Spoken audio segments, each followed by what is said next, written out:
girando com a ciranda, girando, girando, ciranda de curar, girando, girando, ciranda de amor, girando, girando, ciranda de lutar, girando, girando, girando com a ciranda, girando, girando, ciranda de curar. girando, girando. A gente está querendo falar mesmo quando trata dessa questão de cuidado, autocuidado, né? Autocuidado tem sido um termo tão capturado, né, pelo mercado. Tem gente que fala de autocuidado para falar desses produtos que se pode comprar por aí, falar de cosméticos, falar de cirurgia plástica, falar de autocuidado e cuidado entre ativistas tem a ver com dizer que política tem sim uma dimensão pessoal, tem sim que está sustentada em relações, em vínculos de cuidado, né? Que a política não se faz só com competição, com concorrência, com a eliminação do outro, como é a política patriarcal, como é a política nesses tempos de fascismo no nosso país ou em tempos de democracia superficial. Somos nós, as mulheres, não é, que invisivelmente, não reconhecidamente, construímos, tecemos os vínculos que dão o suporte real para as construções e os processos coletivos, né? Os seres humanos precisam de vínculos. O individualismo é uma grande mentira, né? Não existe indivíduo que se faz sozinho e que corre na frente. Não, esse individualismo, na verdade, se faz construindo vínculos de dominação e de subordinação. E quando a gente está falando de autocuidado e de cuidado entre ativistas, a gente está querendo dizer exatamente o oposto disso, né? Nós, mulheres, temos construído nos espaços onde estamos, em especial nós ativistas, nos nossos movimentos, que queremos transformar o mundo, né, com justiça, com igualdade, com respeito à diversidade, enfrentando as desigualdades, enfrentando o racismo, o etnocentrismo, o capacitismo. Então, a nossa proposta de autocuidado, de cuidado entre ativistas, tem a ver com essa grande subversão de nos vermos, nós mesmas, as mulheres, como sujeitas de cuidado, né? Nós temos o direito a cuidar da gente, cada uma tem o direito de cuidar de si mesma e de receber os cuidados das outras. A gente quer vínculos de reciprocidade para construir a força, para construir os laços, para construir os coletivos que a gente precisa para transformar o mundo pela luta feminista, antirracista, anticapitalista. São experiências que são experiências muito antigas também dentro do feminismo, né? Então, resgatar isso, eu acho que essa experiência do cuidado tem sido uma estratégia permanente no movimento feminista, né? Uma coisa que é permanente, que está sempre presente no movimento de mulheres, no movimento feminista. E aí eu fiquei pensando, me lembrando, né, que a gente tem a experiência, por exemplo, do SOS Mulher, do SOS Racismo, como uma forma também desse cuidado, né? A gente também tem a experiência dos grupos de reflexão, de autorreflexão, né, que são experiências que são, assim, foram muito presentes e que tem voltado com muita força também, né, no final dos anos 70, no início dos anos 80. Eu me lembro que, quando eu entrei no feminismo, no movimento feminista, participava muito de grupos de reflexão que tinha essa pegada de você refletir, né, de você fazer autorreflexão para daí, né, refletir, né, o que estava acontecendo comigo enquanto mulher e com o que estava acontecendo com nós mulheres e o que isso iria se transformar na luta, né? Então, essa é uma coisa que é uma estratégia permanente do movimento feminista, né? Que vai se reinventando, que vai se recolocando e que é muito, uma estratégia que é muito importante para a nossa luta feminista e antirracista, né? Eu acho que é um momento assim, muito bom para a gente estar refletindo também sobre isso, né? Principalmente nesse momento que a gente está vivenciando, nesse contexto tão perverso que a gente está vivendo, né? Nesse contexto agora, não só de agora, né? Porque esse contexto está perverso há muito, muito, muito tempo, né? Está assim, ser que esteja se abrindo, né? Para, assim, esteja mais nítido, mas isso não quer dizer que é agora, né? Isso está aflorando mais, né? Então, são experiências que vêm de muito longe, né? Que a gente precisa fazer esse resgate também, do que está aí vindo dessas experiências. Na verdade, um pouco da nossa história também se confunde com essa história do feminismo, da reflexão em grupo, do trabalho em grupo, de suporte, de autocuidado com mulheres negras, porque a base da nossa luta é a própria violência que sofremos, né? Então, na medida que nos fortalecemos, nos reconhecemos as nossas capacidades, também vamos reconstruindo toda uma relação, não só conosco, com a nossa família, com o nosso grupo, mas também com a sociedade, né? Então, essa ideia de mantermos sempre em relação aos outros cuidadas e valorizadas faz parte, é central na nossa luta política, né? Mas quando chegamos em 2017, a interrupção dos processos de ampliação e ação política em torno dos direitos, de um modo geral e em particular de mulheres e mulheres negras, começou a ter um certo questionamento da sociedade, né? Mas não era um questionamento do nosso direito a ter direitos, era mais que isso, um ataque aos nossos direitos. E um ataque que me parecia, não só a mim, como toda organização, algo que nos remeteria a processos que já tínhamos vencido, né? Nós já tínhamos uma luta desde a década de 70, com novas políticas relacionadas ao enfrentamento da violência contra a mulher, já tínhamos todo um trabalho desde da década de 80, em relação ao direito à população negra, sobretudo a não ser discriminada ou violentada. Em 2017, a gente começa a sentir um ambiente hostil, e sobretudo um ambiente hostil a mulheres e mulheres negras. E convidadas a fazer parte de um processo de cuidado e segurança ativista, né, resolvemos, então, instituir um projeto chamado Por Sua Causa, pensando que aquela ação tinha mais a ver com as mulheres do que necessariamente com a sua ação política, mas sem deixar de levar em consideração que, como bem disse a Guacira, o pessoal e o político caminham juntos, né? Um não existe sem o outro.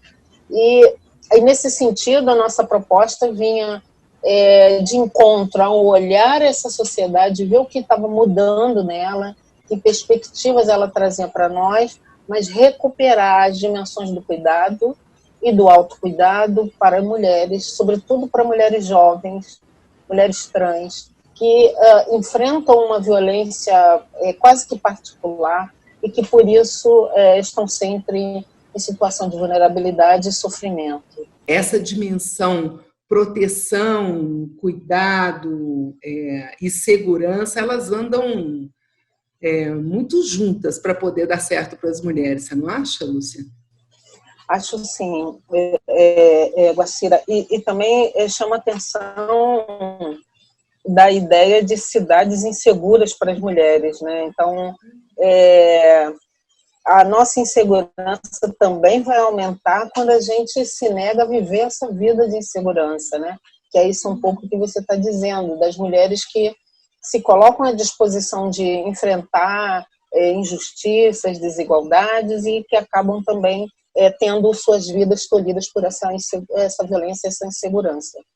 Mas o que eu acho fantástico nesse processo, em que pese os riscos que a gente corre nessa relação, é a capacidade das mulheres criarem novas possibilidades de vida e existência, né? Então, enquanto você falava, eu ficava me lembrando que mulheres combinam com outras para chegar no ponto do ônibus em segurança na cidade, sobretudo em cidades violentas como Rio, São Paulo e outras capitais.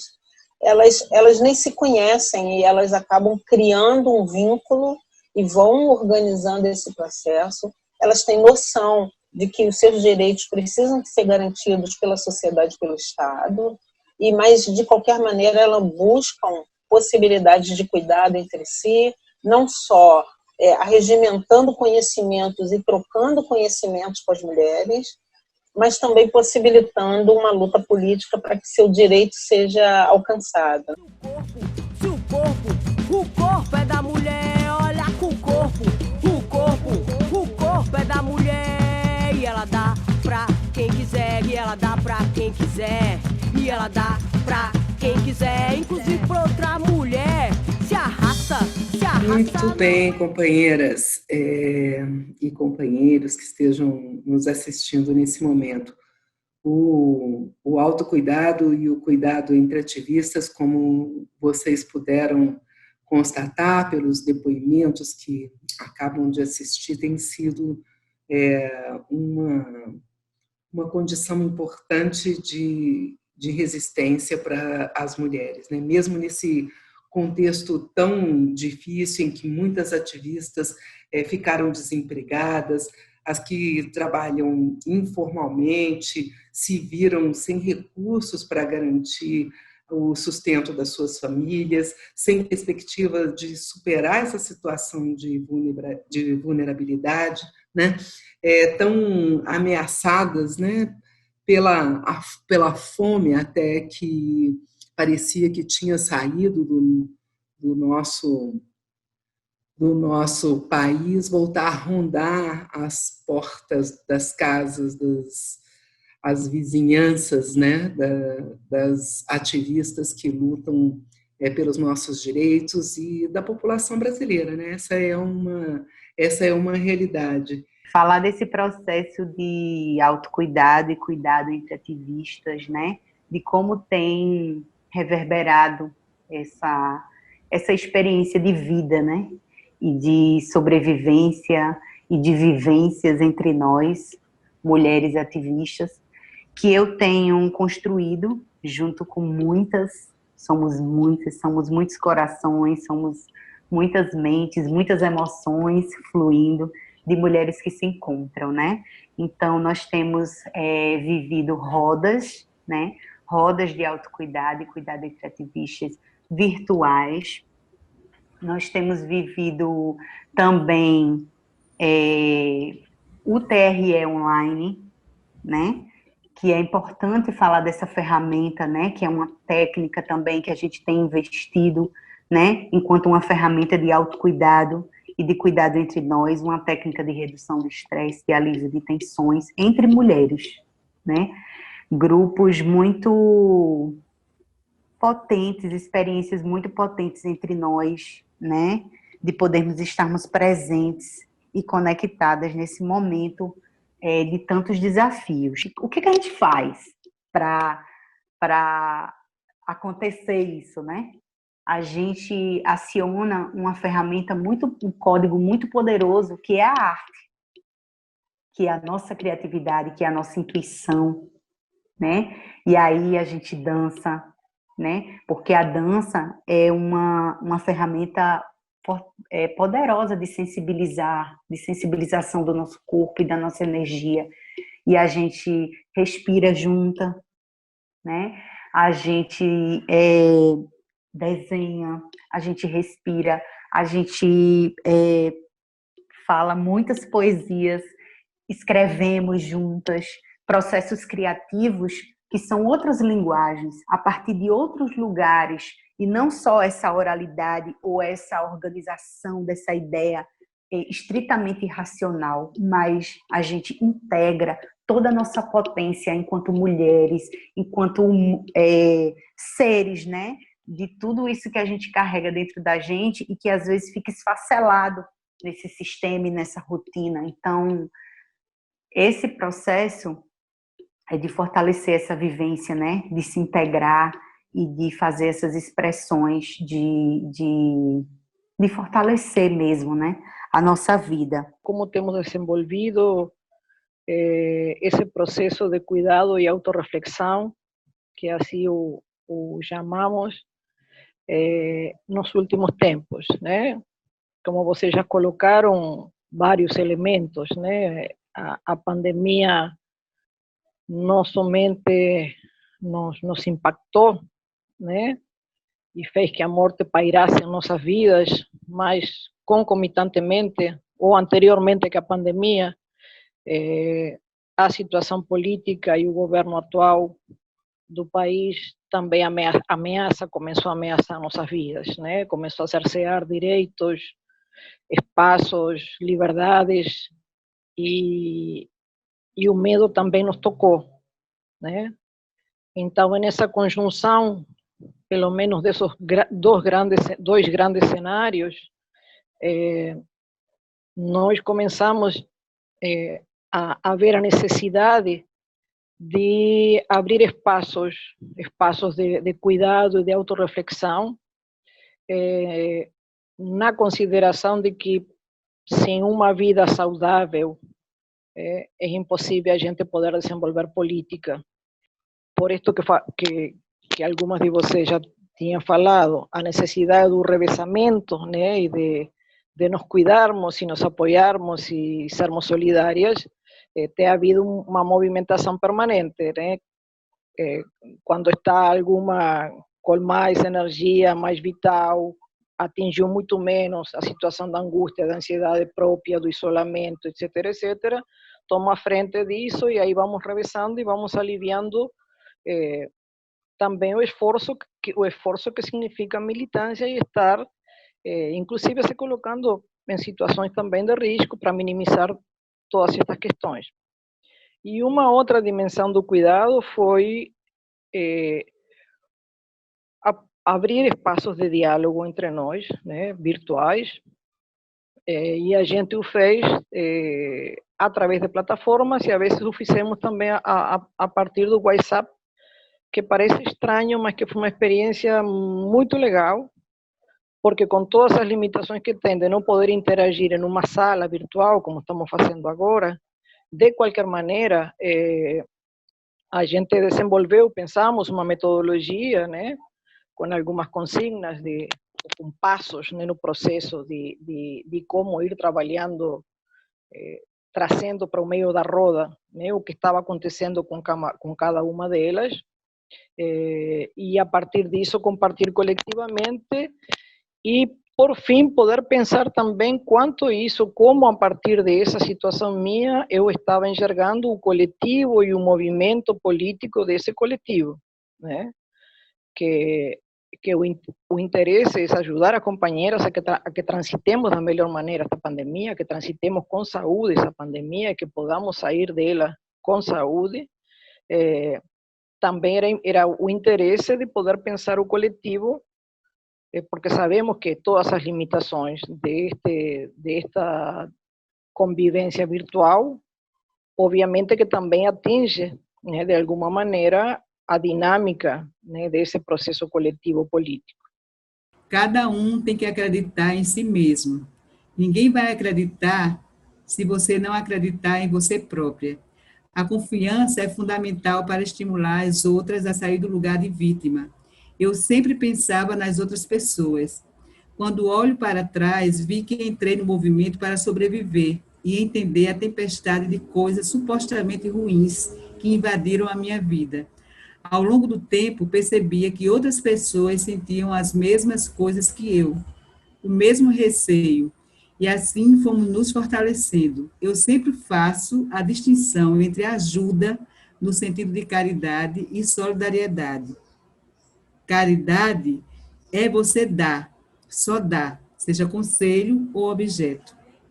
Solidariedade é dar estímulo para a pessoa sair do lugar de vítima do sofrimento e criar estratégias éticas e educativas para encarar os desafios da vida. Temos capacidades, o que é necessário é um estímulo. Josefa Conceição, presente. Girando com a ciranda. Girando, girando.